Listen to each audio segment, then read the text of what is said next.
Welcome to the shop more than just buying things, La. Ever wonder what goes on behind the scenes in a shop? It's not just about putting things on shelves.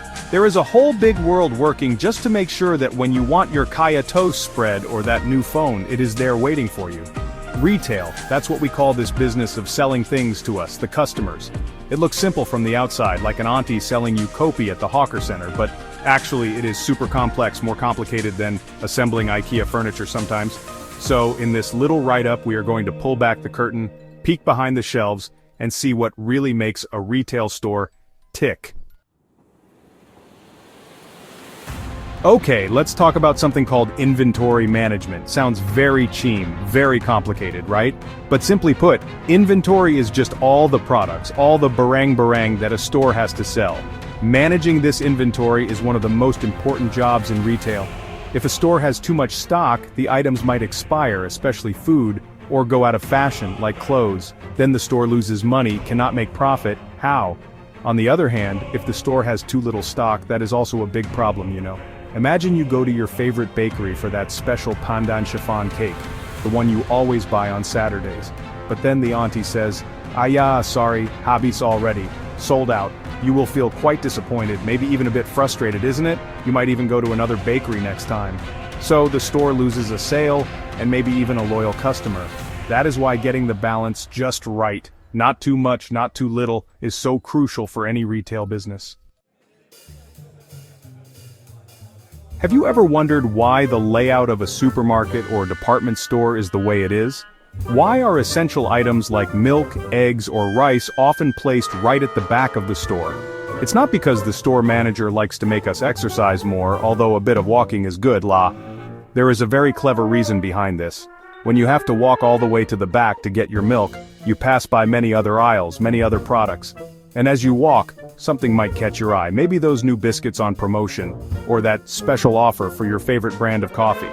This strategy is called making you travel through the store.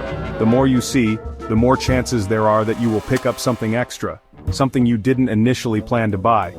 This is what retailers call an impulse purchase. Those little items near the checkout counters like chocolates, mints, or magazines. Those are prime spots for impulse buys because you are waiting in line, maybe a bit bored, and that Kit Kat bar looks very tempting. It's all very carefully thought out, designed to gently encourage you to spend a little more. Section 4. Beep Beep. The magic machines and clever cards in stores. When you are ready to pay for your items, you go to the cashier and they scan everything. Beep beep beep. That machine they use is called a point of sale system, or POS for short. In the old days it was just a simple cash register, mainly to calculate the total and store money.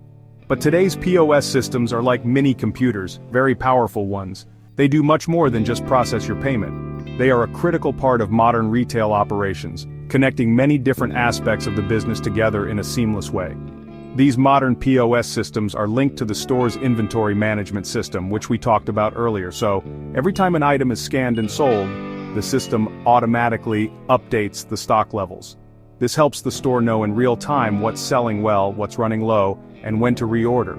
It also collects a lot of data about sales, which items are most popular, what time of day is busiest, how much customers are spending on average.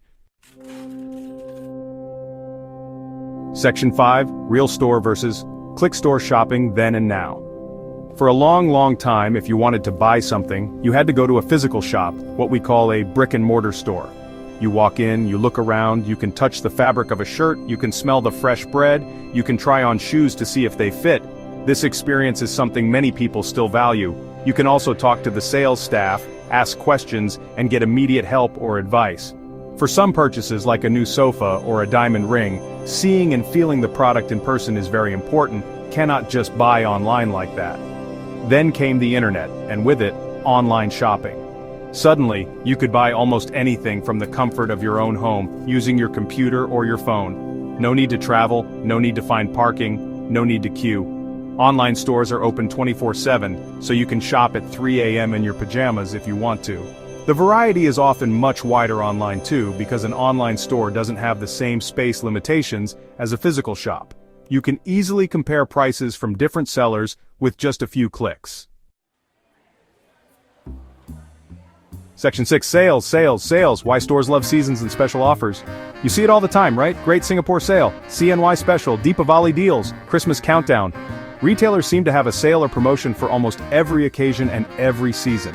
These seasonal sales cycles and promotions are a very important part of the retail calendar, and there are good reasons why stores put so much effort into them. It's not just because they are feeling generous and want to give us cheaper things, though we certainly enjoy the discounts, There's a lot of strategy involved in these big sale events. One major reason for seasonal sales is to manage inventory. As seasons change, so does the demand for certain products. For example, a clothing store needs to clear out its winter wear, even if our winter is just rainy season, to make space for new spring or summer collections. Section 7. The retail secret, it's all about you, the shopper. So after looking behind the shelves and into the storerooms, what have we learned? We see that running a retail store, whether it's a small neighborhood shop or a giant online marketplace, is a really complex operation. It's not just about putting products out and waiting for people to come and buy them. There's so much more to it, a fascinating blend of different skills and strategies all working together. It is truly a world of its own, with its own language, its own challenges, and its own rewards when things go well.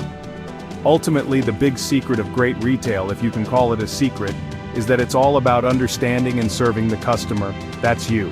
It's a combination of smart logistics to get the products there, clever psychology to understand what makes you tick, and thoughtful experience design to make your shopping journey pleasant, easy, and maybe even a little bit fun. So the next time you step into a store or click add to cart, take a moment to appreciate the intricate machinery working tirelessly behind the scenes, all to bring the world of goods to your fingertips.